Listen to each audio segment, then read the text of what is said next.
Bapak-bapak dan ibu-ibu sekalian, pada hari ini kita akan berbicara modul 4 ya, di grup modulnya LSP Pengadaan Indonesia.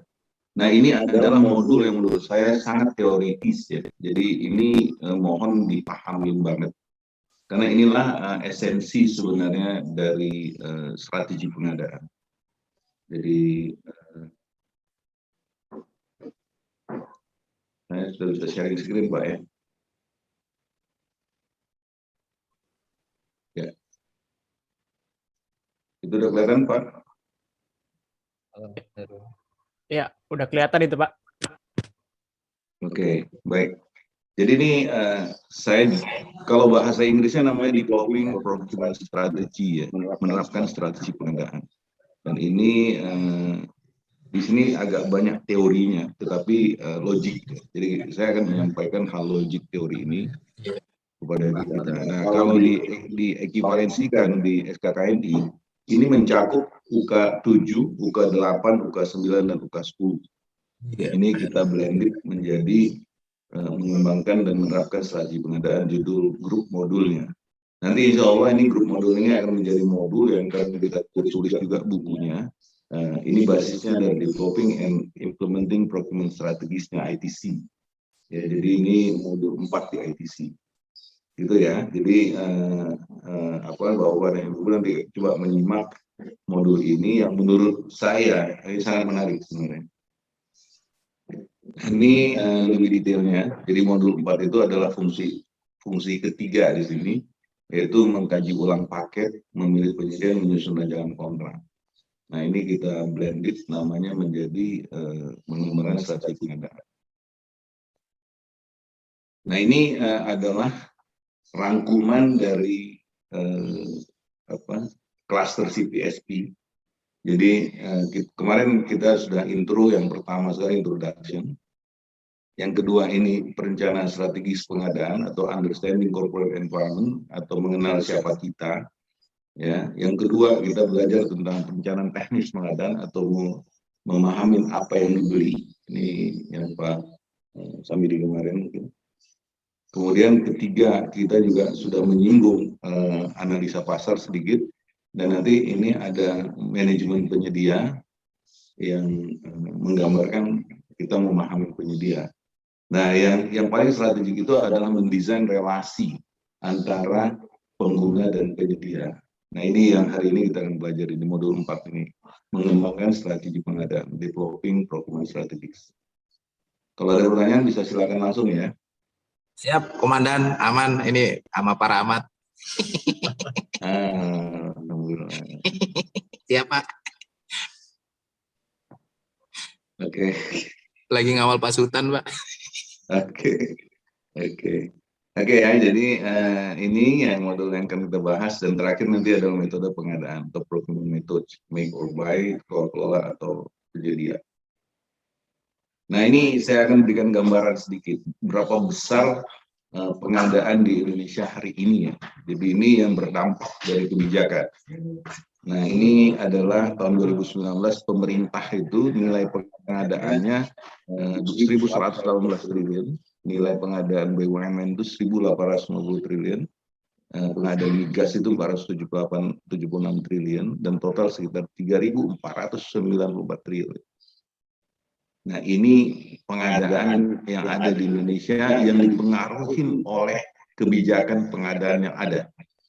Jadi pemerintah ini kita tahu bahwa kita punya Perpres, kemudian BUMN dan migas ini kita punya peraturan sendiri, yang diturunkan itu masih sama nuansanya dengan nuansa yang ada di Perpres. Jadi total besar sekali. Tahun 2020 naik, dan sekarang 2021 ini naik lagi 3.814 triliun. Jadi betapa besarnya dampak dari sebuah regulasi kalau kita bisa mengarahkan regulasi ini regulasi yang efisien.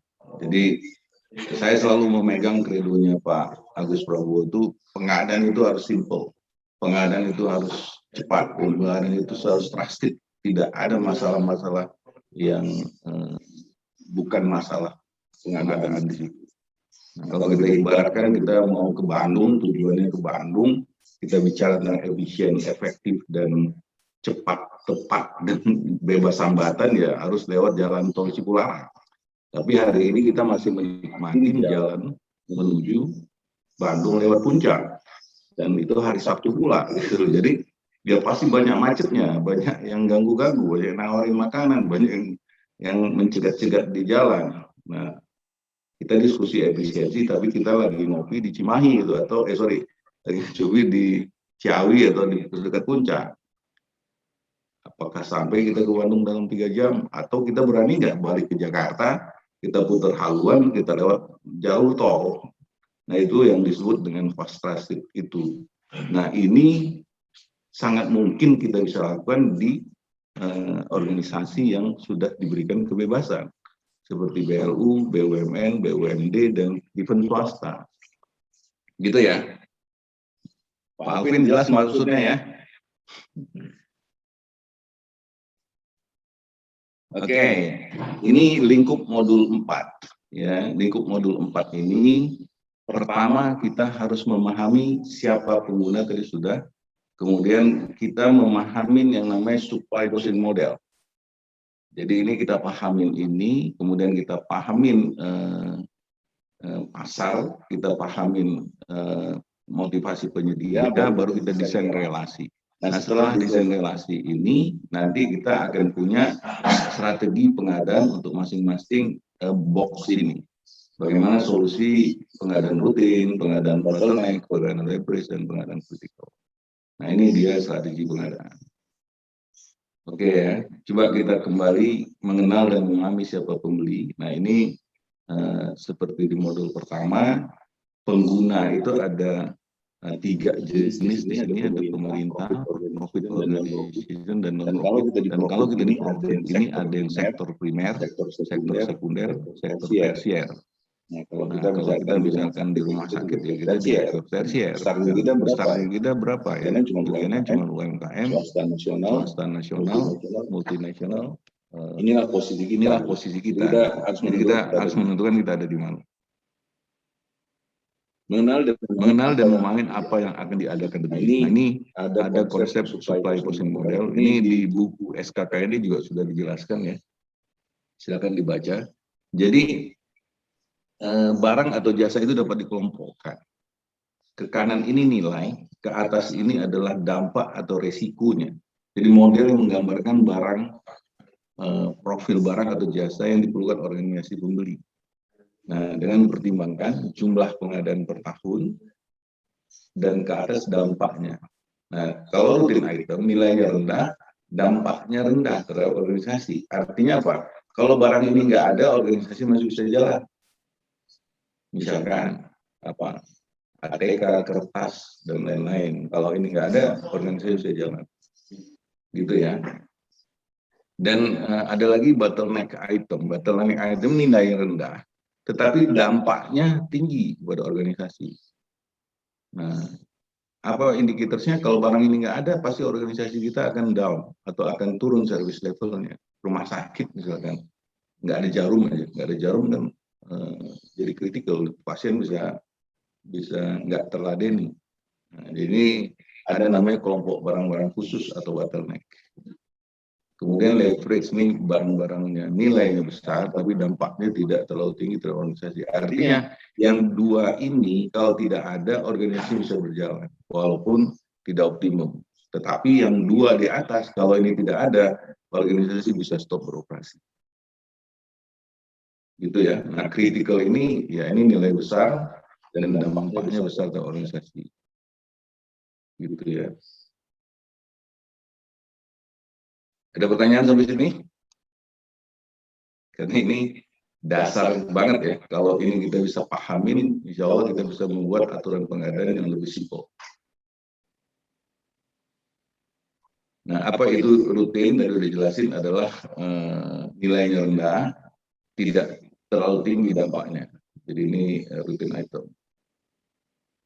Leverage itu nilainya tinggi, dampaknya rendah. Bottleneck nilainya rendah, dampaknya tinggi. Critical nilainya besar dan dampaknya besar. Oke. Ada yang mau bertanya ini sebelum lanjut?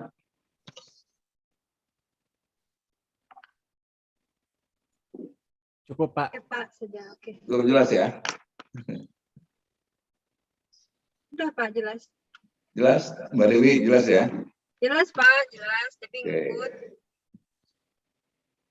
Nah, kalau jelas, kita lihat sekarang rangkuman karakteristiknya, ya, karakteristik dari belum muncul ya.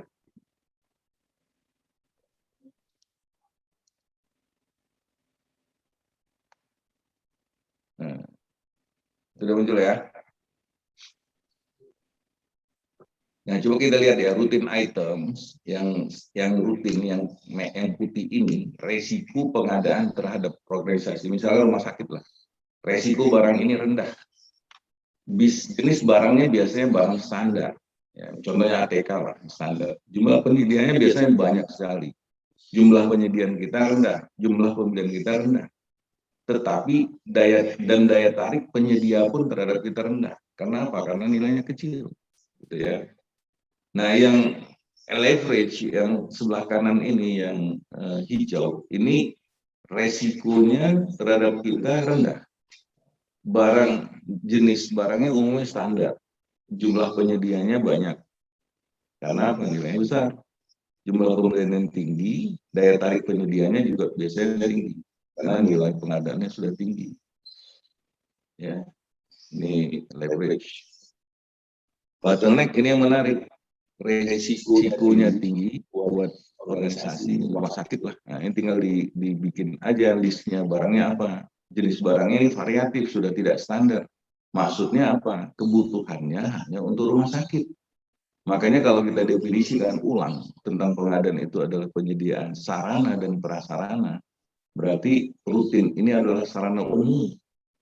Sarana umum itu cuma dua, sarana kantor dengan sarana gedung. Sarana kantor itu cuma dua, ATK dan IT supplies. Sarana gedung itu ME, mechanical dan electrical, bola lampu dan lain-lain. Nah, rutin ini adalah umumnya sama, samanya di rumah sakit sama, di BUMD sama, di mana-mana sama. Nah, ini nanti strategi ya, kalau kita bikin katalog ya katalog bisa katalog regional segala macam, karena ini barangnya sama, jadi nggak jelimet-jelimet amat gitu.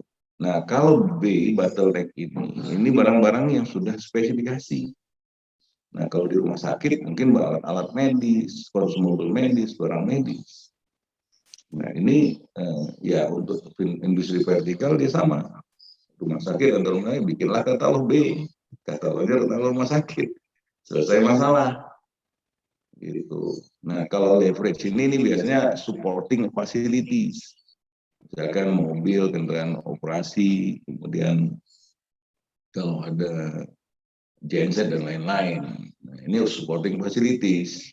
Nah, C ini adalah project.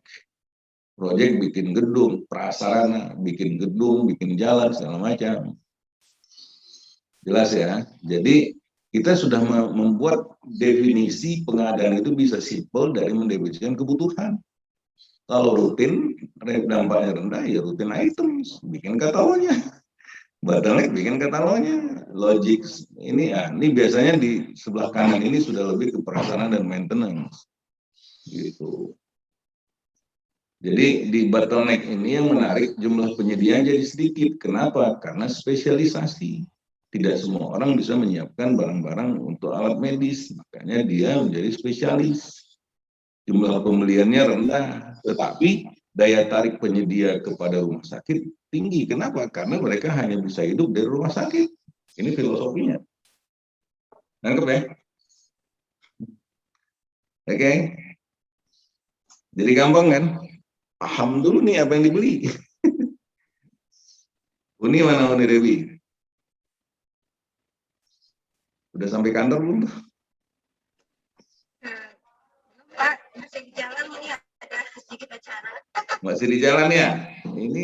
Ini materi khusus untuk si Uni nih, rumah sakit. Ya, ini masih ikutin, Pak. Oke. Bercanda aja.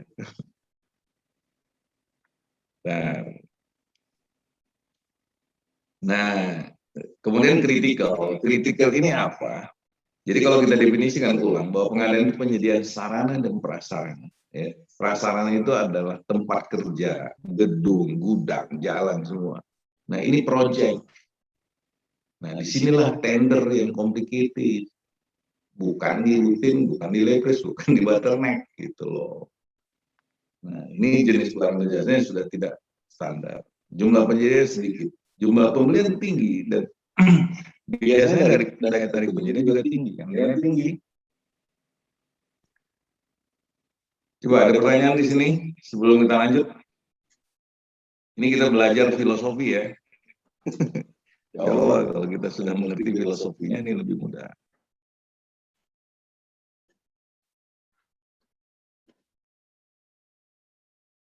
Gimana?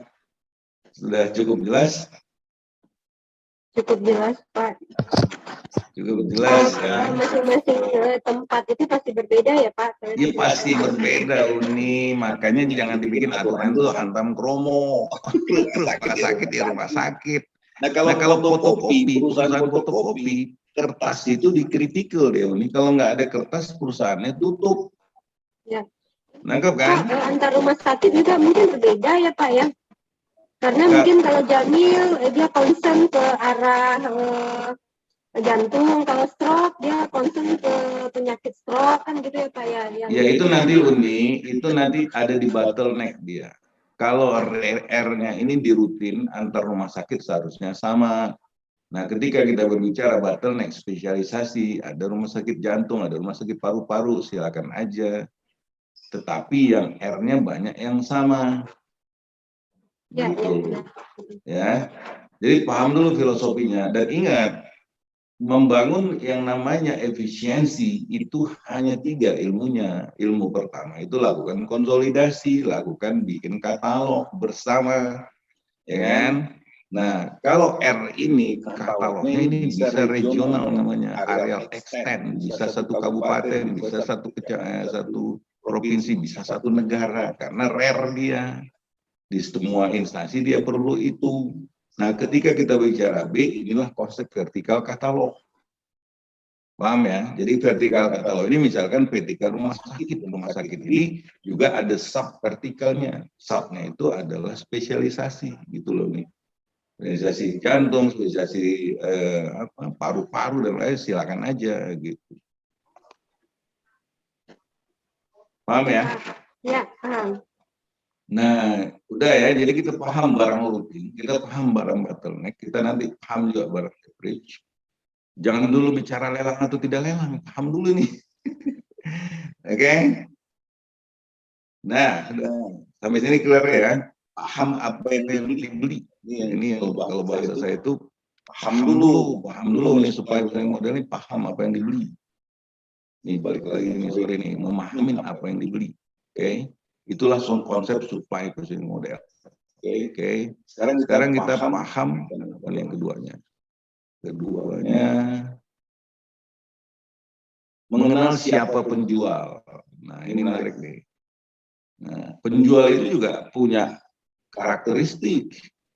Nah, kita melihatnya dari sisi penjual. Penjual melihat kita. Oke, ini ada teori namanya supplier perception model. Ya, dipahamin nih. Jadi bagaimana penyedia melihat kita. Nah, ini ada 4 juga. 1 marginal, namanya dia nilai pengadaan. Ini ke kanannya nilai pengadaan juga. Nah, ke atas ini daya tariknya. Ya, tadi saya jelaskan. Ada typical marginal, nilai pengadaannya rendah dan dia daya tariknya ke kita juga rendah. Oke. Nah, ada tipe develop, nilai pengadaan kita kecil tetapi dia tertarik ke kita. Ini namanya daya tarik penyedia kepada kita, develop namanya.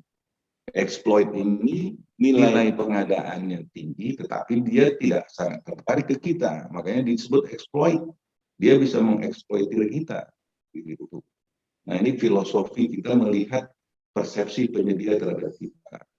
Nah, ini mungkin belum banyak yang disampaikan bahwa ilmu ini juga ada ilmunya gitu. Jadi OR itu dia itu nilai pengadaan kita tinggi dan dia juga secara tertarik ke kita. Nah, ini tipikal hanya 4 inilah jenis penyedia itu. ya.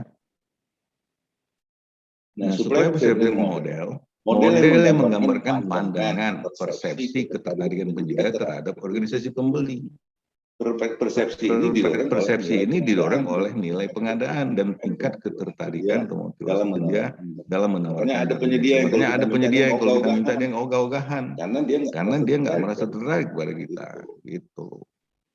Nah, ini lagi kesimpulan lagi nih dari teori ICM-ITC, persepsi penyedia terhadap pembeli berdasarkan besarnya nilai pendapatan. Oke ya, lihat ya, kalau pendapatannya di atas 15% atau paket kita nilainya atau potensial kontrak kita di atas 15% nilai pendapatan mereka setahun, misalnya dia pendapatannya satu tahun 100 miliar. Nah, kita kasih paket yang 20 miliar, dia pasti akan tertarik. Nah, ini persepsinya high atau tinggi. Kalau antara 5-15%, dia sedang-sedang saja. Kalau di bawah itu dia lebih rendah, apalagi di bawah ini. Nah, diabaikan aja. Jadi jangan berharap bisa beli kertas HPS harga 30.000 kalau belinya di pinggir jalan. Jelas ya? Coba kita konsolidasi satu padang itu. Nilainya mungkin 500 miliar. Itu pabrik antri itu datang ke sini. Paham loh? Karena kita sudah membesarkan volume. Kita tidak akan pernah bisa deal dengan prinsipal dengan orang nomor satu produsen kalau kita berbicaranya pecah-pecah begini. Gimana? Kita diskusi aja di sini nih. Ini bukan berbicara current situation ya, kita bicara tools bapak-bapak supaya kompeten dan nanti bisa menerapkan ini di mana saja, ya. Gimana Bang Aris? Ya lanjut dulu Bang. Gitu ya, ini kita lagi belajar filosofi gitu. Siap Bang, siap. Siap ya. Mana tadi kita sudah.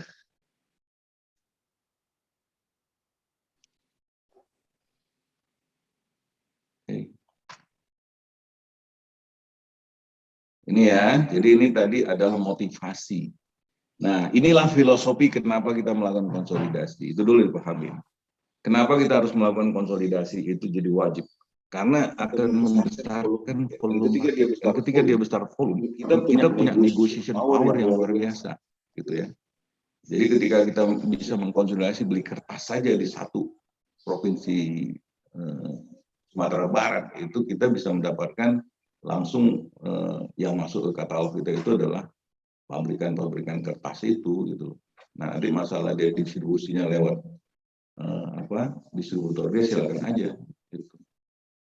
Kan kita sudah mendeklar kemarin mau simple fast trusted gitu kan. Nah, kenapa daya tarik organisasi pembeli di mata penjual? Pertama, apakah strategi organisasi pembeli dengan penjual sejalan? Misalkan kita ini rumah sakit M. Jamil akan melakukan perubahan aturan pengadaan yang simple, fast, trusted, dan transparan. Tidak ada macam-macam. Nah, ini kan pengguna atau organisasi penjual itu akan sangat tertarik. Apakah penyedia merasa nyaman menjadi penyedia di tempat kita? Nah, kalau kita melakukan pengadaan setiap akhir tahun kita dipanggil-panggil, apa mereka nyaman? Gitu ya. Ya mereka juga mikir, daripada gue dipanggil-panggil sama APH, ya nggak usah lah. Nah, apakah kondisi keuangan kita baik dan pembayaran lancar? Kalau pembayarannya kan nggak jelas, itu juga menjadi motivasi.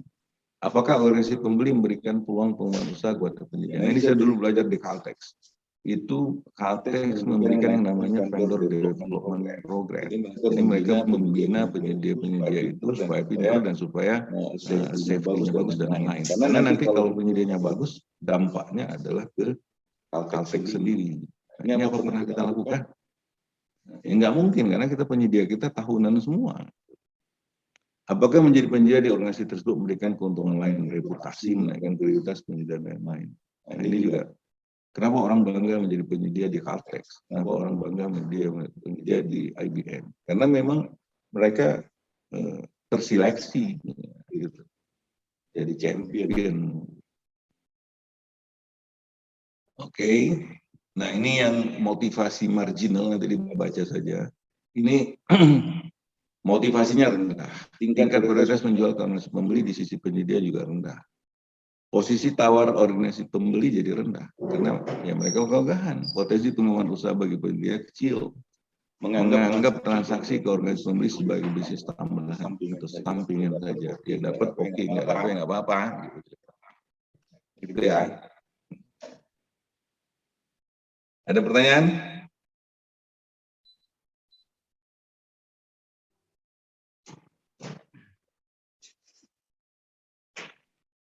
Om Alvin masih sibuk, Om Alvin. Aman dah. Masih ngikutin ya? Masih ngikutin. Semakin banyak memberikan peluang ke penyedia, semakin dikasih diskon. Iya, makanya jadi penyedia yang benar, oke? Siap. Oke, ini persepsi penyedia kategori exploit. Nah, ini kan menarik nih. Pembeliannya tinggi, ya. Jadi nilai paket kita lah, whatever kontrak lah. Saya bilangnya sekarang kontrak lah. Potential kontrak beda dengan paket ya. Kontrak itu long term. Saya akan mensuplai kalau Pak Alvin semua buah-buahan rumah sakit M Jamil. Itu kan kontraknya jadi gede itu Pak Alvin. Dengan kualitas terbaik, harga terbaik, harga termurah. Jadi nilai pembeliannya besar. Tetapi penyedia tidak tertarik untuk hubungan jangka panjang.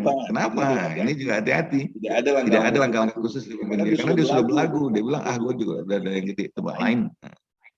Jika penyedia paham dengan mereka itu menaikkan harga. Ini hati-hati. Ini banyak penyedia yang begini nih. Kalau kita minta untuk ini dia nggak mau macam-macam. Karena dia merasa tawarnya tinggi. Nah, ini siasatnya gimana? Nanti kita. Nah ini yang sangat menarik. Penyedia dengan ini yang sangat menarik. Pengembang. Ini nilai pengadaan kita tidak besar. Penyedia dengan persepsi pembeli dengan mereka potensi kecil. Ini nilai mereka senang menjadi penyedia. Nilai transaksi bisnis kita di tempat pembeli dengan mereka potensi kecil. Penyedia siap meluangkan waktu dan biaya untuk membangun kerjasama. Yang senang menjadi penyedia. Nah, penyedia siap meluangkan waktu dan biaya. Penyedia di luar negeri sangat ideal untuk mengumpulkan. Ada yang bisa jawab nggak ini kenapa motivasinya tinggi? Ini ada 1 jam lagi nih saya akan mengasih. Jangan Pak Alvin lah kalau bisa. Jam IAPI. Ada yang bisa jawab nggak kenapa motivasi penyedia di kuadran develop ini tinggi untuk menjadi penyedia di organisasi kita? Ini adalah organisasi, ini penyedia tipikal yang menyiapkan barang-barang khusus, nilainya tidak besar, per buahnya tidak besar. Kenapa dia tertarik menjadi penyedia di rumah sakit misalkan? Kenapa? Ada yang bisa jawab? Karena dia bisa, ini Pak, bisa mendapatkan bargaining position lah brandnya, mungkin sebagai penyedia bisa establish di contoh misalnya yang di e-katalog, dia dengan masuk e-katalog aja di luar dia bisa brandnya bisa menjadi lebih besar gitu. Iya. Ada lagi? Coba kita lihat ya, bottleneck ya. Kenapa penyedia di kuadran ini termotivasi kepada kita? Coba lihat karakteristik barang-barang bottleneck ini. Coba lihat ya, apa nih? Resikonya terhadap organisasi pembeli tinggi kan? Jenis barangnya variatif, tidak standar. Jumlah penyediaannya sedikit. Kenapa? Karena sudah tidak barang umum, Pak. Jumlah pembelian kita rendah secara value. Tetapi dia sangat tertarik dengan kita. Kenapa?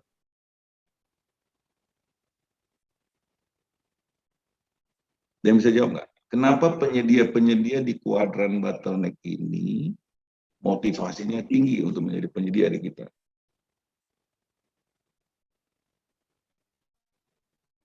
Yang bisa jawab lagi? Yang bisa jawab lagi? Tadi udah hampir benar itu. Mana ada yang mau pertegas nggak?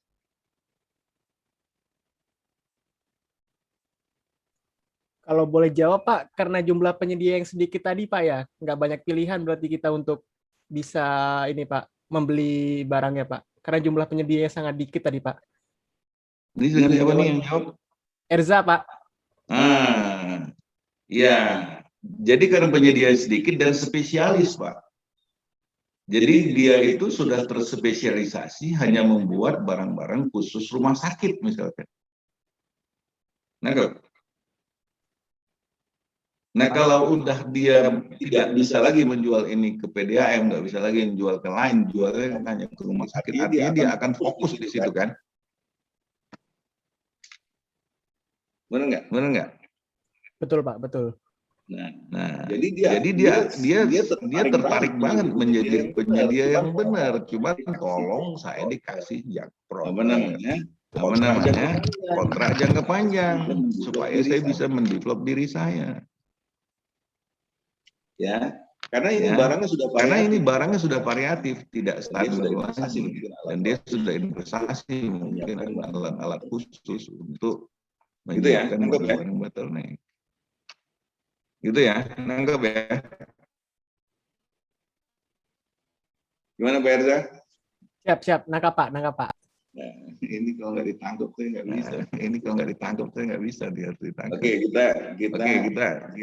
kita kembali ke itu tadi dari bottleneck itu dari sisi barangnya penyedia. Nah ini ada coincide-nya, ada relasinya dengan kita melihat motivasi penyedianya, ya. Jadi barang bottleneck di sini ada penyedia juga yang di kuadran ini namanya penyedia typical develop yang ingin selalu mengembangkan diri menjadi penyedia yang benar dan fokus.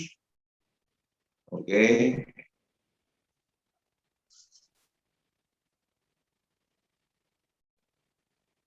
Mana tadi? Nah, penyedia kategori develop nilai transaksi bisnisnya dengan penyedia ini mungkin kecil, tetapi mereka senang menjadi penyedia di organisasi kita. Misalnya rumah sakit lah, penyedia alat-alat kesehatan itu sangat ingin sekali menjadi penyedia di rumah sakit. Nah, mereka akan melakukan banyak usaha untuk memfokuskan dirinya menserve kita. Penyedia ini siap meluangkan waktu dan biaya untuk membangun kerjasama jangka panjang dengan orang pembeli, gitu ya. Diminta ini iya, diminta ini pasti mereka mau. Kenapa? Karena mereka memang fokusnya sudah di sini. Penyedia di kuadran ini sangat ideal untuk pengembangan hubungan kerja jangka panjang. Ingat tadi, kita ingin membangun yang namanya strategic relation. Kita harus membangun kontrak jangka panjang. Siapa pilihan penyedianya? Udah ya? Bayang ya?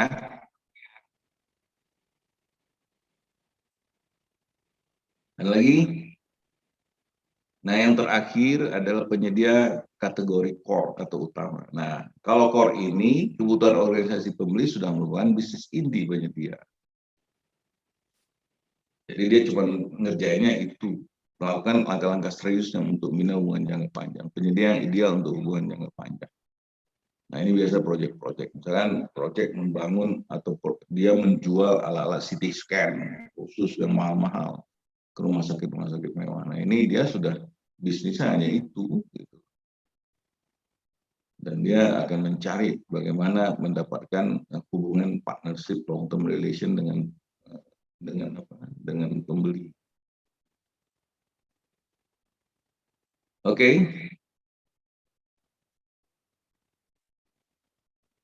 Pengaruh dari supplier perception model, ya lihat.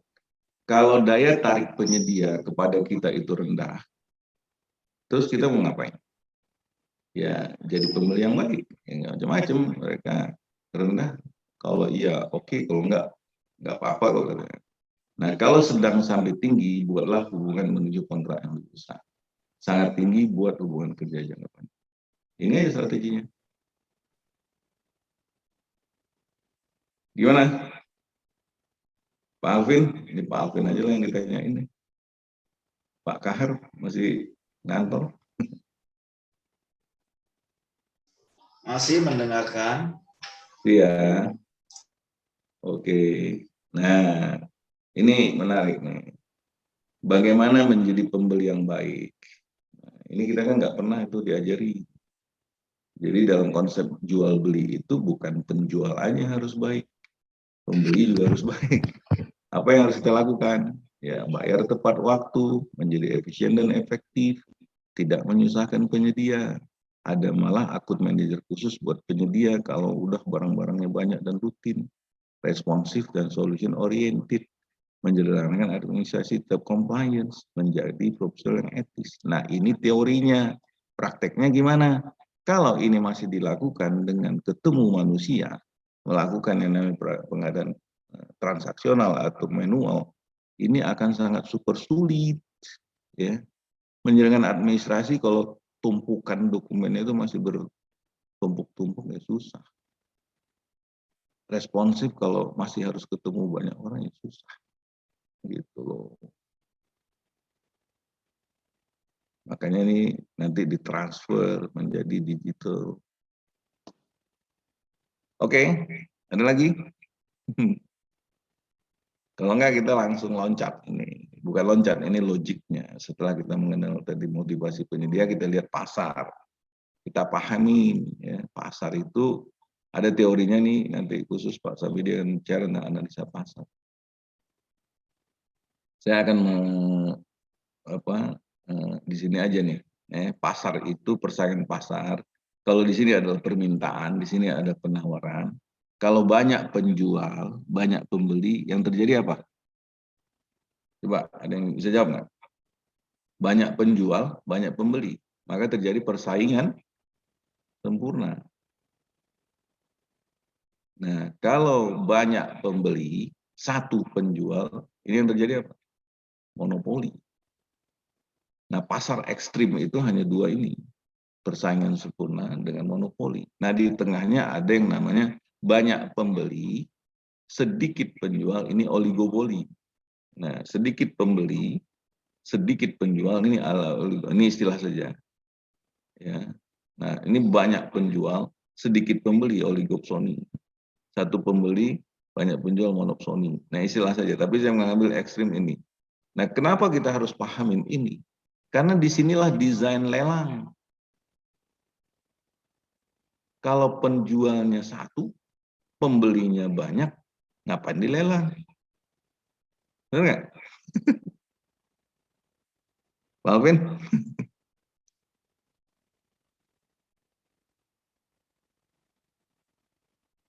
Nah, yang menarik lagi, kelihatannya banyak penjual.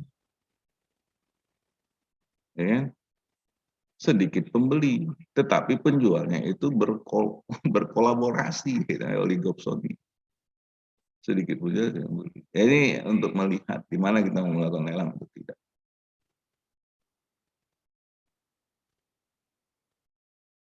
Oke, ini udah mau selesai, jadi jangan serius-serius amat.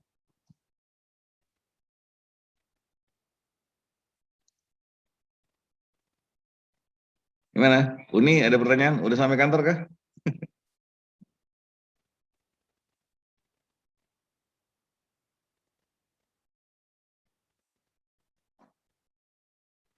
Halo?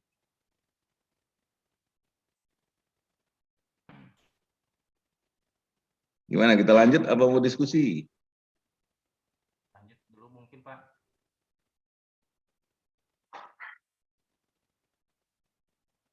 Lanjut dulu, Gimana Pak Ahmad?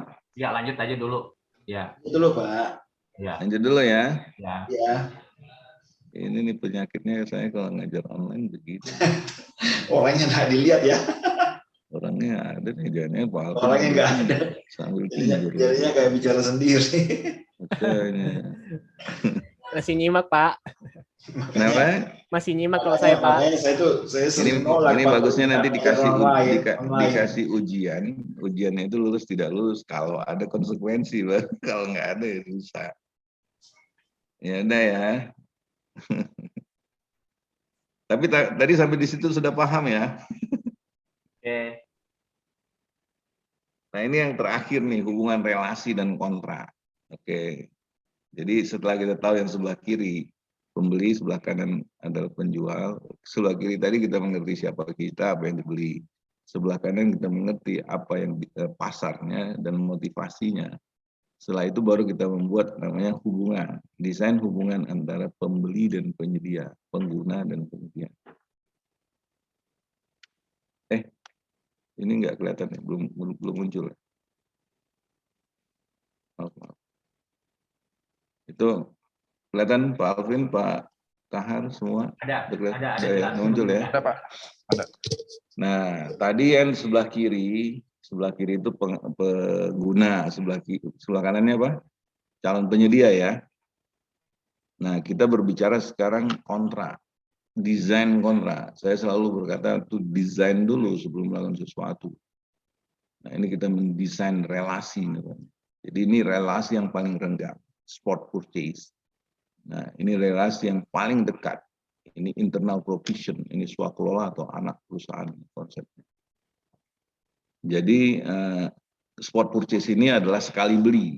Misalkan nih di depan kantor si Uni nih, di depan M Jamil itu ada kantin. Ya. Kantin itu menjual macam-macam. Ada nasi uduk, nasi rames, atau bubur ayam pagi. Jadi hari ini kita beli bubur ayam, itu sekali beli. Besok kita beli nasi uduk sekali beli. Besoknya lagi kita beli lontong padang sekali beli. Kita pindah ke 3 tempat. Itu namanya spot purchase, sekali beli. Nah, besoknya kita datang lagi kita beli, oh karena yang enak itu adalah lontong padang, kita balik ke lontong padang. Nah, itu udah 2 kali beli, udah reguler. Besoknya kita balik lagi ke situ, karena itu kita sudah melakukan pemilihan. Nah, yang menarik, setelah itu kita bilang sama yang jual lontong padang, saya setiap hari Senin dengan hari Rebu dengan hari Jumat bisa nggak disiapkan lontong padang? Tapi saya nggak usah ke sini. Tapi ini kantor saya di depan jalan. Bisa nggak tolong dikirim? Boleh. Kenapa dia mau? Karena sudah ada kepastian. Itu namanya call of relation. Pak Alvin, masih hidup? Halo? Masih kayaknya Pak. Pak Ahmad, saya tanya Pak Ahmad aja. Dengar ya. Ya. Ini filosofis ya. Itulah call of relation. Call of relation itu diterjemahkan sekarang dengan kontrak payung. Kontrak payung itu sudah ada keterikatan akan dibeli. Tetapi belum ada jumlahnya. Ya. Ya. Nah, jumlahnya muncul ketika pesanan keluar. Nah, logikanya kalau kita bicara serius, yang kontrak payung itu rumah sakit misalkan. Dia bicara di situ ada alat cash, alat medis, bahan habis pakai medis. Nah, nanti dia bilang oke, kirim perban sekian, besok kirim. Nah, dia kirim. Gitu. Tapi dia sudah berkontrak dengan si PT itu. Itu filosofi call of relation. Itu filosofi dari kontrak payung. Apalagi istilah itu kontrak payung, call of relation. Yang paling populer kontrak payung. Ya, ini call of relation. Bedanya dengan regular trading, dia sudah dipastikan akan dibeli. Kalau regular trading belum dipastikan besok akan beli. Kalau spot purchase apalagi. Nah, di mana pengadaan kita hari ini? Kita sudah bergeser ke sini sebahagia dengan berkontrak payung. Itu apa sah? Bukan sah, memang harus begitu kalau untuk barang operation. Nggak ada lagi yang namanya beli kertas itu setiap hari mau beli harus lelang gitu loh. Kita sudah melakukan kontrak payung. Gitu ya, Mbak Ahmad? Ya. Jadi kalau yang regular trading itu apakah bisa memungkinkan bergeser ke call of relation gitu Pak? Sangat. Jadi direction relation itu adalah semakin ke kanan semakin efisien. Ya. Nah, kalau regular trading Pak Ahmad masih datang lagi ke warungnya, paham? Ya. Kalau call off nggak perlu datang, udah efisien kan? Dia nganter. Kenapa dia mau nganter? Karena udah ada kepastian. Ya.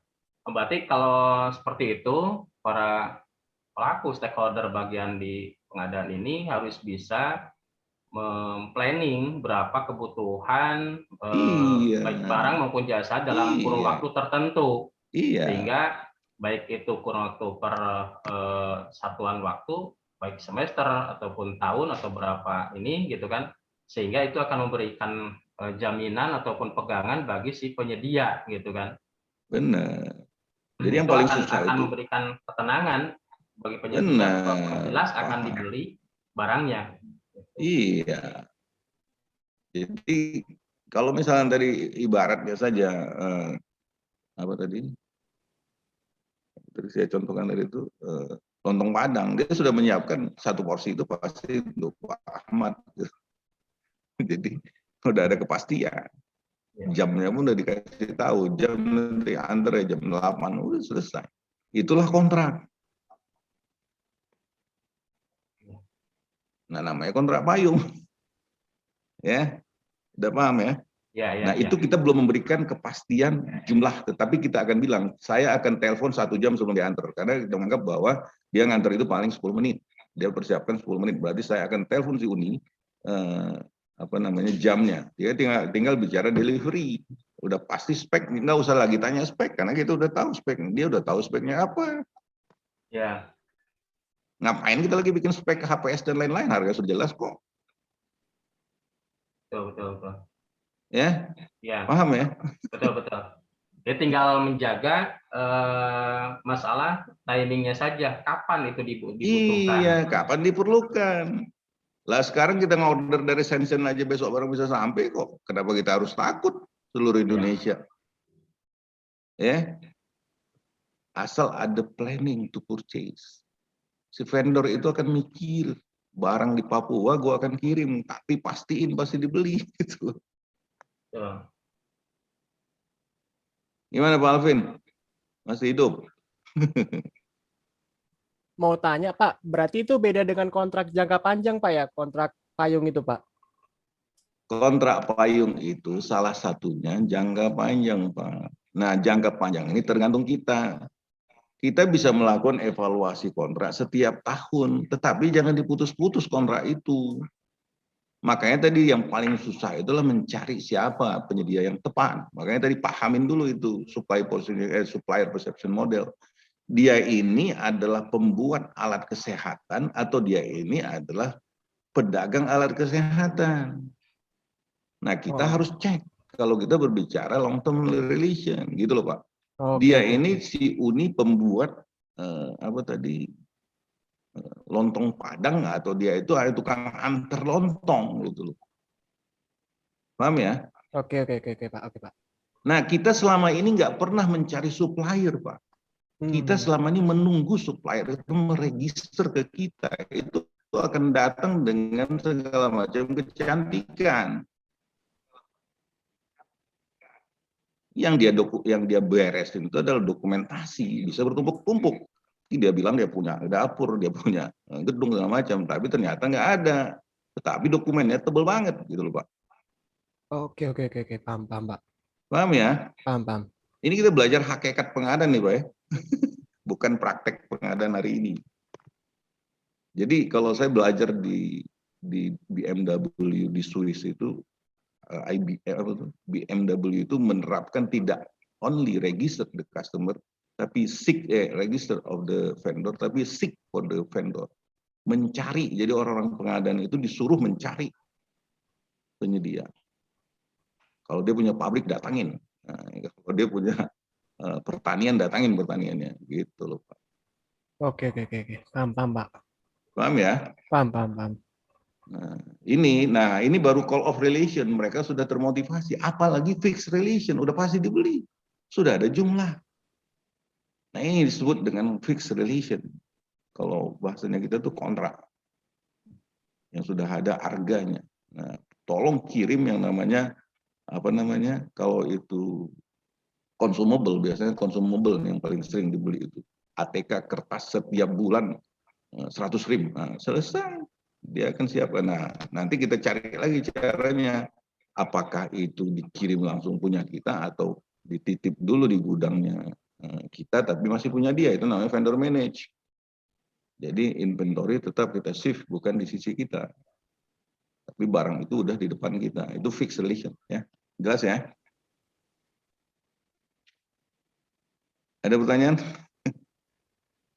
Ya, jadi kalau lihat peta seperti ini, sebetulnya pengguna itu mau mendelegasikan beberapa risiko itu kepada mitranya, gitu kan. risiko misalkan dalam hal masalah waktu, kemudian proses, ada yang saling berjibaku membantu sehingga tujuan daripada pengadaannya itu bisa tercapai. Kalau misalkan diberikan jumlah yang pasti, itu kita juga merasa terbantu dengan keseriusan daripada vendor itu, penyedia itu, Pak. Barangkali seperti itu ya. Ya, sebenarnya bukan mendelegasikan resiko, itu bahasanya masih bahasa negatif ya. Bagaimana kita meng-create better value bersama-sama.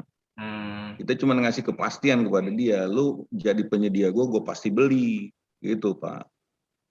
Nah, makanya kenapa dengan petani di Jepang itu mereka hidup besar sekali, karena udah ada kepastian dibeli oleh rumah sakit, kemudian oleh Horeca. Gitu. Nah, itu hanya dengan kontrak. Jadi ketika cabai itu berkontrak dengan grupnya dengan grupnya petani, dia nggak minta harga 100.000, 70.000 Pak. Dia cuma bilang modal saya nanam 18.000, tolonglah beli 22, 25.000 sepanjang tahun karena kami nanam gitu. Mau nggak Bapak? Nah, itu yang nggak ada. Jelas Pak Ahmad? Iya. Coba Bapak sekarang, Bapak kan ahli pertanian. Kalau saya bilang sama Bapak, ini saya kebutuhan rumah sakit saya 1 bulan itu 100 kilo cabai. Nah, berapa modal cabai? Bapak buka-bukaan, modal cabai cuma 15.000. Oke, kita kontrak 20.000, mau nggak? Tapi bagaimana gonjang-ganjingnya dunia, tetap harganya segitu. Nah, ketika harga cabai 100.000, ya dia tetap dibayar 20.000. Rumah sakit juga untung kan? Nah, si vendor itu dia nggak terlalu juga suka harganya turun lonjakan sampai 70.000, tapi besok bisa 10.000, Pak. Betul. Karena pada saat harga itu bisa dipegang di awal, seluruh agro input itu bisa disediakan sejak awal. Jadi ya, itulah namanya perkara Pak. gonjang-ganjing di pertengahan itu nggak jadi masalah karena sumber daya sudah ada di tempat kita, gitu kan. Beda dengan tidak ada kepastian pembelian, itu pengadaan akan dicicil sehingga dia akan kena imbas terhadap fluktuasi harga. Seperti itu. Kalau misalnya harga sekarang 20.000, oke, kita di HPP-nya harga pokok produknya atau BEP-nya itu di 15.000.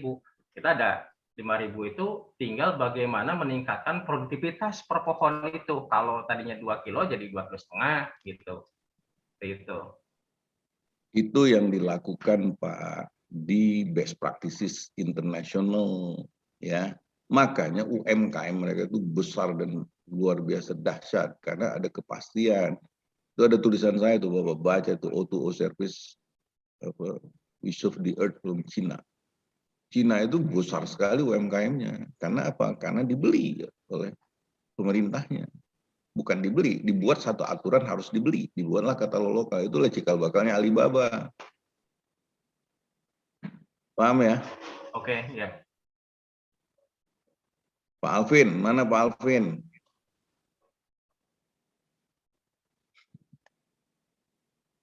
Dia lagi bisnis lain. Oke ya. Jadi ini fixed relation. Mandu acara disentuh Pak Alvin tuh. Pantesan. Oke, nggak apa-apa. Jadi ini call of kontrak. Ini kontrak yang lebih kepastiannya, lebih long term relation. Tapi belum ada jumlah. Nah, fix kontrak udah ada jumlah. Nah, partnership ini lebih dekat. Kita berkolaborasi dengan penyedia. Boleh saja. Nah, jadi kalau penyedia itu nanti bisa lebih efisien, harganya bisa lebih murah. Nah, kemudian joint ventures. Joint ventures ini penyedia. Pak, halo? Ya. Berkolaborasi ini nanti bisa diartikan berkolusi loh. Siapa ini? Kahar Pak. Enggak Pak Kahar. Ini harus dibedakan antara kolaborasi dengan main mata Pak. Ini dari sisi penyedia semakin dekat Bapak ini memberikan kepastian. Nah kalau partnership ini Bapak bisa meminta nanti berpartnership seperti tadi si Uni Debi itu. Nanti rumah sakit itu bisa jadi yang berpartnership itu adalah koperasinya. Koperasi rumah sakit berpartner dengan koperasi petani. Nah, kenapa dia berpartnership? Karena rumah sakit itu, koperasi rumah sakit bisa menjual kepada karyawan. Nah, itu hubungannya dengan koperasi petani itu udah lebih dekat, namanya partnership. Artinya kita jual barang juga sehingga nanti harga bisa lebih murah. Jangan sedikit-sedikit langsung dibilang ini sebagai main mata, Pak. Ini yang salah paham gitu loh. Saya sepakat dan Bapak benar. Bagus itu konsep partnership. Ini saya bilang artinya ini kalau dibawa ke ranah pengadaan barang jasa kita sekarang, itu malah kita dicurigai nantinya. Bilang ini. Ya, karena yang berpartnership itu adalah instansi Bapak. Jangan instansi yang berpartnership, tetapi penyedia yang berkontribusi kepada kita. Misalkan, kenapa nggak koperasinya yang berpartnership dengan koperasi petani? Ya kan? Yang berkontrak dengan rumah sakitnya tetap koperasi, koperasinya rumah sakit. Nah, koperasi rumah sakit ini dia bisa berpartner dengan koperasi petani. Kenapa? Karena koperasi rumah sakit bilang, selain suplai ke rumah sakit, saya bisa suplai kepada karyawan saya. Jelas ya Pak ya, bukan rumah sakitnya kalau kita takut berpartnership dengan koperasi petani gitu loh. Walaupun secara tidak langsung nanti yang akan menikmati juga rumah sakit, karena harganya akan lebih murah. Oke, lanjut Pak. Ya gitu ya. Nah, kalau mau melihat bagaimana koperasi terbesar di dunia itu, lihat browsing aja koperasi di Copenhagen, Pak. Itu hampir 80% ekonomi mereka itu dikelola oleh koperasi. Jadi itu real dan saya sudah lihat bagaimana mereka mengelola koperasi. Konsepnya seperti ini. Ya. Konsepnya dari membenahin pengadaan. Dari pengadaan yang mengada-ngada yang ada di kita menjadi pengadaan yang jangan-jangan mereka juga belajar koperasi dari konsep kita ya di Indonesia. Bisa jadi, cuman mereka mempraktekkan. Bener, itu kan ahli koperasi kan dari Indonesia ya, Pak Muhammad Atta kan? Idenya kan dari Indonesia, awal dari Pak Hatta. Iya, dan mereka terapkan. Ya seperti di Jepang lah, yang bilang konsep bersih dan segala macam konsepnya Muslim, tapi mereka yang menerapkan, ya kan? Kita konseptual aja gitu Pak. Nah kalau Jepang itu saya lihat ada one day one village itu Pak, konsepnya seperti yang mudah-mudahan si Uni Dewi bisa kerjakan nanti. Itu nanti apa namanya, ada satu desa yang cuma nanam jagung, satu desa yang nanam ini. Nah itu nanti diintegrasikan oleh koperasi masuk ke rumah sakit. Nah kalau kita mau diantara itu ada koperasi rumah sakit, itu sah-sah saja karena itu entitas. Kenapa? Karena dia bisa menjual ke rumah sakit dan juga ke karyawannya. Gitu ya. Nah, joint ventures itu nanti dua badan usaha yang berjoin menjadi satu usaha baru. Nah, buat apa? Untuk membesarkan pasar. Jadi ketika misalkan kita nanti koperasi petani dengan koperasi rumah sakit berjoin ya, supaya apa? Kita bisa mengcapture pasar lebih luas daripada yang kita punya. Kita bisa jual ke rumah sakit lain atau lain. Nah, itu joint ventures. Nah, internal provision, udah saya bilang begini, koperasi rumah sakit gabung deh dengan koperasi petani gabung menjadi satu koperasi. Nah, kita jadi besar. Nah, ini konsepnya internal provision, ini konsep swakelola, ini konsep anak perusahaan.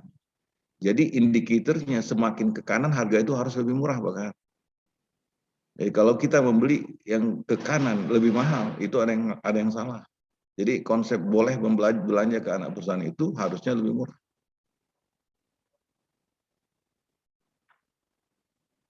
Gimana? Ada pertanyaan?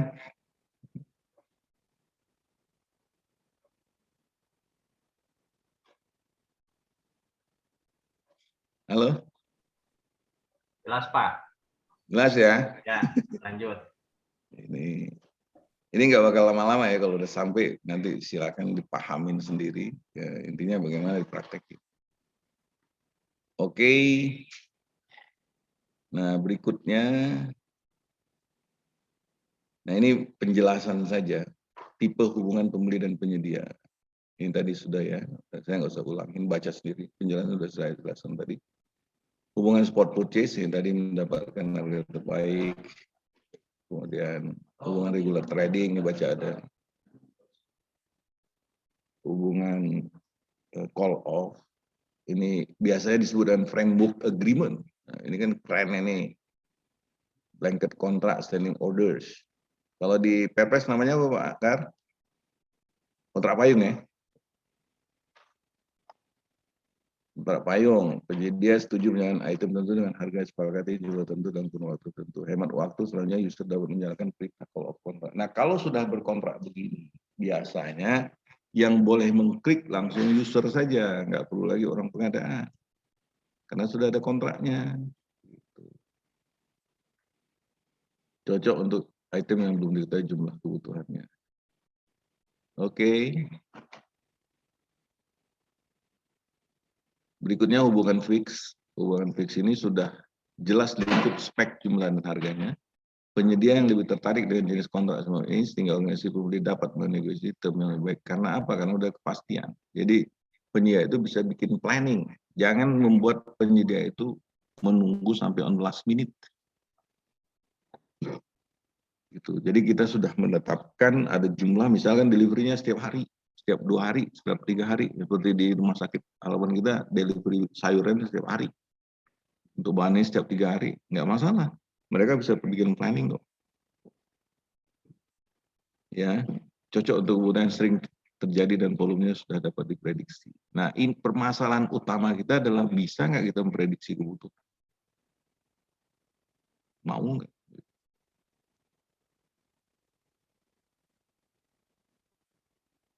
Oke, lagi. Ini hubungan fix, hubungan partnership, sudah ada saling kebergantungan, kita mulai kolaborasi, yang seperti tadi ya, jangan dianggap kolaborasi itu negatif. Jadi kolaborasi antar dua pihak yang legal dan akan menghasilkan better value for money. Memerlukan waktu untuk realisasi. Jadi harus saling understanding dulu. Hubungan joint venture sih, dua perusahaan terpisah membuat satu usaha baru. Kemudian kita akan mengcapture pasar yang lebih besar. Internal probation mengerjakan sendiri dengan membeli dari luar, bisa dilakukan sendiri take over atau jadi anak perusahaan. Memang kompetensi internal tidak mudah. Hati-hati dengan ini. Tapi kalau kita sudah punya pasarnya ya kenapa tidak? Oke, sampai di sini. Ada pertanyaan?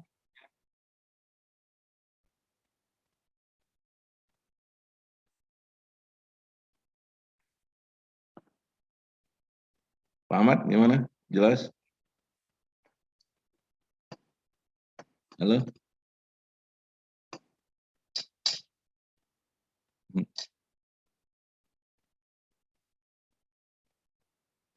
Gimana? Masih Bang Aris? Masih nyimak? Masih Bang, terus menyimak ini. Diresapi pelan-pelan kan, sambil ngopi kan. Ya, diresapin pelan-pelan ya. Ini kita belajar filosofi pengadaan, oke? Siap. Nanti kita bisa terapkan ini ya, mudah-mudahan di tempat yang kita bisa lakukan, oke? Mau Siap. jangan dulu yang besar-besar lah, mau BUMD, BULUD, yang sudah boleh membuat aturan sendiri, oke? Oke, Uni udah sampai kantor?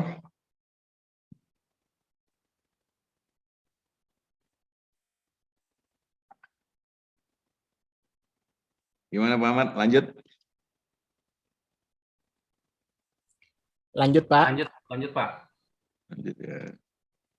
Nah ini agak sedikit perlu ke ini nih, perlu pemahaman ya. Jadi kerangka strategi pengadaan, orang selalu bilang strategi pengadaan, strategi pengadaan apa sih? Gitu ya. Nah di sini ada rumusnya nih. Ini tolong nih, kalau kita nanti di mahasiswa itu jelas kerangka dalam strategi pengadaan. Kompetisi, ingat ya, kompetisi atau pasar ideal terjadi pada kondisi leverage. Karena nilai pembelian tinggi dan resiko pengadaan rendah. Sehingga banyak tersedia penyedia. Kondisi ini akan memungkinkan terjadinya persaingan atau kompetisi yang akan mengajukan pengadaan dengan harga yang bersaing. Ini dia. Ini dia. Jadi, nah kembali lagi ini ya. Jadi leverage ini tadi ingat ya, leverage itu nilainya besar, resikonya tidak besar, sehingga penyedia banyak. Penyedianya banyak, kalau penyedia banyak terjadi apa Pak? Ada yang bisa jawab? Kompetisi. Kompetisi. Paham ya? Jadi filosofi tender itu adalah melakukan kompetisi di pasar. Di pasar itu harus dipastikan penyedianya bukan satu atau bukan oligopsoni. Ada yang tahu nggak oligopsoni tadi? Atau oligopoli ya? Kelihatan penyedianya banyak, ternyata temenan. Gimana? Pak Alvin masih ada nggak nih?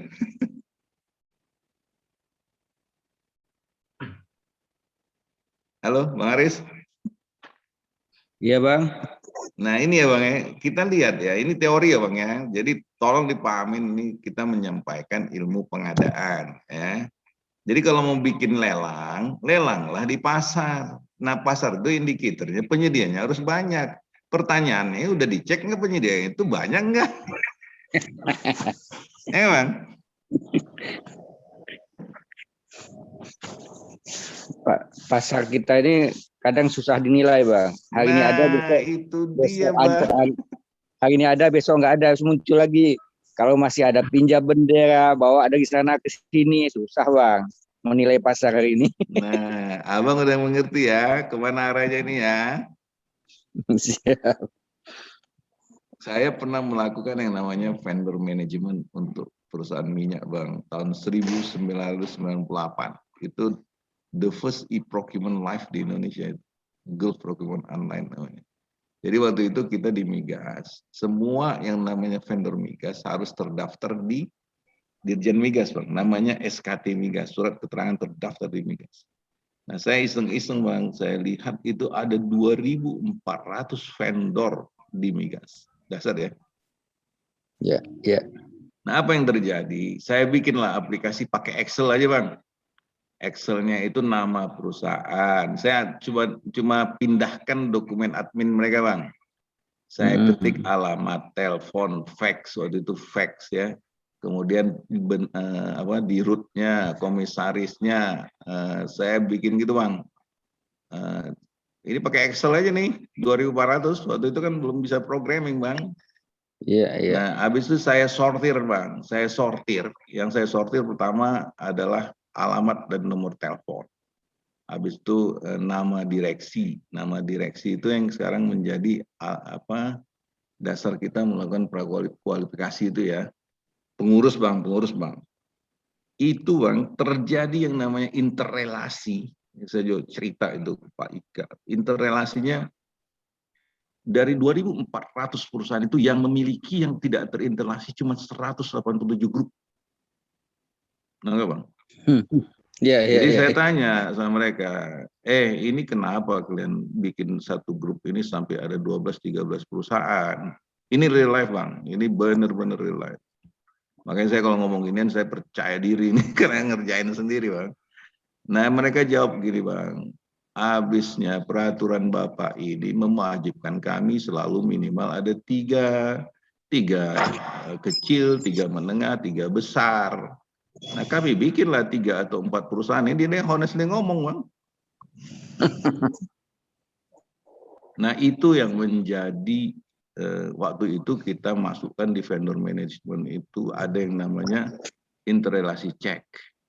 Jadi kalau kita berbicara, karena itu masih administration procurement, misalkan yang menyiapkan drilling gitu, drilling itu boleh bahasanya kita, Anda boleh punya 11-12 perusahaan, tetapi di dalam drilling ini Anda harus milih satu perusahaan saja. Jadi ketika kita sortir drilling dari 13 itu hanya masuk 1 Bang. Dia nggak boleh memasukkan 2 perusahaan. Nah, itu silakan saja gitu loh. Dia boleh punya 13 perusahaan, itu jembatan saja untuk diplomasinya kita. Boleh Anda spesialisasi, tetapi ketika melakukan tender drilling hanya boleh masuk 1 dari 13 perusahaan Anda. Paham nggak Bang? Iya. Yang terjadi sekarang kan tidak. Kita ikut lelang, misalkan lelang itu pesertanya ada 12. Ternyata 12 itu yang milikin cuma 3 orang. Kita pernah tahu nggak itu?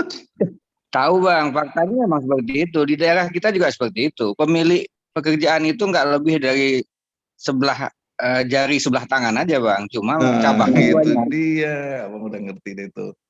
Itu keadaan kita hari ini. Saya sudah nemukan itu tahun 98, Bang. Jauh lebih awal dari situ emang kita udah lihat itu Bang, cuma ya kita kan bukan pembuat regulasi, jadi Nah, abang udah nangkap ya. Kita bukan pembuat regulasi untuk negeri ini, tapi kita bisa membuat regulasi untuk perusahaan-perusahaan dalam kontrol yang bisa bikin regulasi, gitu Bang. siap Bang. Kita arahnya kita udah tahu. Kalau Udah memang tahu ya. suatu saat dibutuhkan memang ya kita coba rubah lah itu. Iya, ya saya bilang kalau udah tahu filosofinya kan gampang. Nah, nanti yang terjadi, waktu itu saya bilang begitu, oke, saya nggak akan menyalahkan Anda 13 atau 14 perusahaan, tetapi ketika ngebid tidak boleh ada satu pun, Anda harus pilih salah satu. Gitu Bang ya. Iya, iya, iya. Silakan lu punya, tapi nggak boleh di dalam satu bid itu ada grup Anda. Kalau itu saya langsung blacklist. Nah, mereka takut Bang, jadi masuklah satu. Kalau dulu enggak Bang, ketika kita lelang menengah, dia juga yang masuk situ. Iya, apalagi kecil apalagi. ya sebenarnya mereka juga kalau jujur mereka juga nggak mau lakukan itu karena kan itu biaya juga kan segala macam repot lagi gitu. Cuma ya kadang-kadang dipaksa ini. Kenapa mereka lakukan itu? Karena abang melelangnya tiap tahun. Padahal mereka itu mungkin ada penyedia-penyedia kompeten yang mau berkorelasi jangka panjang kan? Iya, iya. Tapi kita nggak pernah memikirkan desain itu. Yang desain kita adalah lelang, habis itu tahun lalu lelang, udah selesai. Lelang mikirnya yang non teknisnya Bang, jadi seperti itu. Nah, ini memang saya bilang, makanya dari awal saya bilang kita di LSP Pengadaan Indonesia ini, kalau saya sendiri sih menggiringnya ke arah situ. Masalah mau dipakai atau tidak ya tergantung kesempatan dan kesiapan aja Bang. Cuman ilmunya udah tahu kan? Ya, siap. Ya ilmunya harus rubah peraturan. Iya. Iya kan? Politik juga perannya besar Bang, jadi berat memang. Pasti Bang. Kan Pak Fadil kemarin udah bilang, uang pengadaan itu modal. Bagaimana dengan modal itu Anda menghasilkan penghasilan atau tambahan profit atau tambahan pendapatan daerah, sisa dari pendapatan itu Anda bagi-bagi, jangan modal itu disikat gitu. Oke, Bang.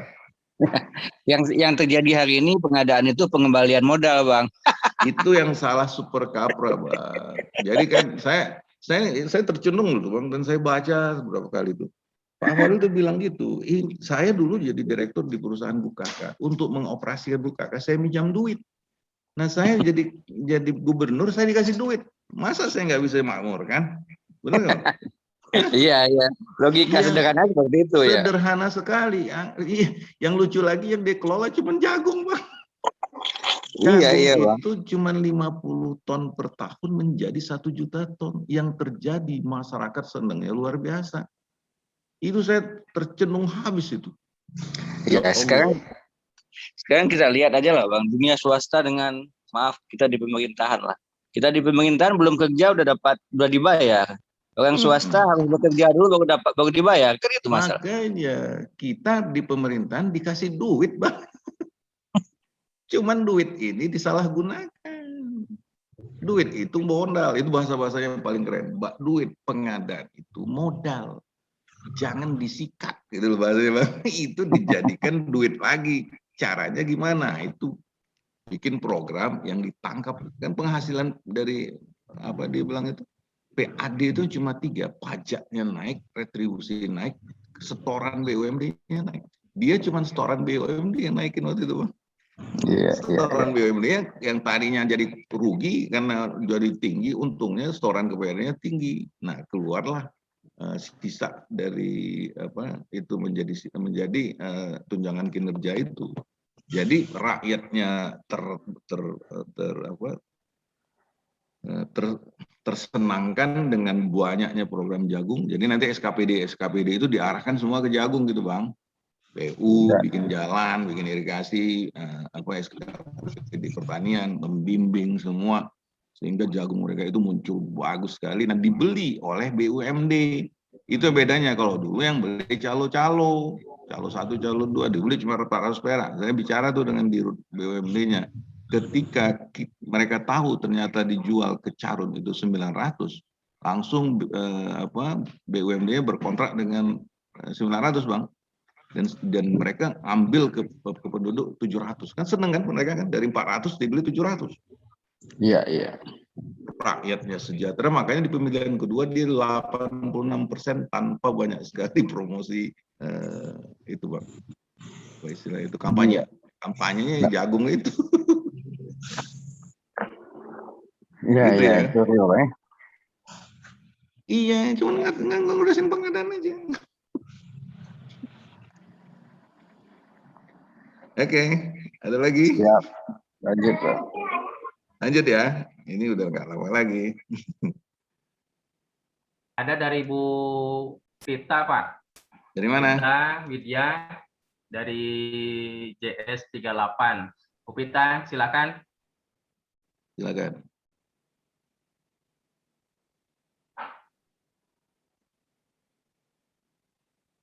Ibu Oke, apa, Bu Pak? Pita. Gimana pertanyaannya? Silakan kita Kemudian dia discuss. menanyakan apa persamaan dan perbedaan dari kontrak payung dan fakta integritas dalam sebuah perjanjian kerjasama itu. Jadi gini, kontrak itu adalah relasi, ya. Jadi ini hati-hati nih dengan istilah-istilah yang terlalu banyak. Karena kita tadi udah milih jalan puncak, banyak bener istilah-istilah yang muncul. Ada tukang gorengan, ada tukang macam-macam. Jadi mana tadi? Tadi yang saya sampaikan. Nah, ini kontrak. Nah, ketika kita berkontrak, kita harus paham dulu relasi yang akan kita bangun. Ya, kalau kontrak spot purchase ini kontrak sekali beli. Nah, kalau kita istilahnya itu mungkin pembelian langsung, beli ke toko gitu kan. Nah, ini paling renggang dari sisi strategi program ini yang paling kecil nilainya. Nah, kemudian kontrak itu regular trading, kita udah berulang. Spek udah nggak bicara lagi spek, karena kita udah tahu spek. Jadi jangan menghabiskan waktu di situ. Ketika kita tahu speknya, kita tahu performance-nya, kita berkontrak call off namanya. Ini yang disebut dengan kontrak payung. Nah, setelah call off, walaupun tidak ada volume, kemudian kita bergeser ke fixed relation. Nah, fakta integritas itu adalah kalau kita sudah berelasi ke kanan, ini otomatis kita sudah menjalankan yang namanya integriti untuk berkontrak. Kita sudah melihat dia, makanya integritas berkontrak itu jangan hanya formalitas saja di tanda tangan. Pahamnya harus dipahamin. Pahamnya itu adalah bangun kepercayaan. Nah, kalau dia sudah mulai ke kanan, berarti kita sudah mulai percaya sama mereka. Kalau kita berbicara di spot purchase, kita bicara faktor integritas, tidak akan pernah terjadi yang namanya optimum. Di sini juga akan kurang, saya kurang. Ketika kita bergeser ke long term relation, ini semua yang namanya GCG itu akan terpenuhi. Karena dua-duanya akan merasakan filosofi berkontrak, win-win solution tadi. Gitu ya. Ada pertanyaan lagi?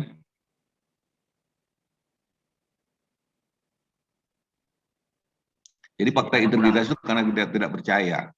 Kita bikin semua dokumentasi di tangan-tanganin. Tapi dalam realitas, apakah itu dipraktekkan? Nah, bukti kepercayaan itu kita membangun kontrak yang panjang. Nah, bergeser dari kiri ke kanan. Artinya kita membangun relasi,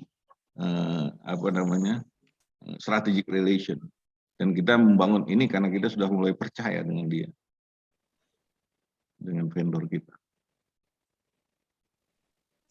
Gitu, Pak Ahmad? Ya,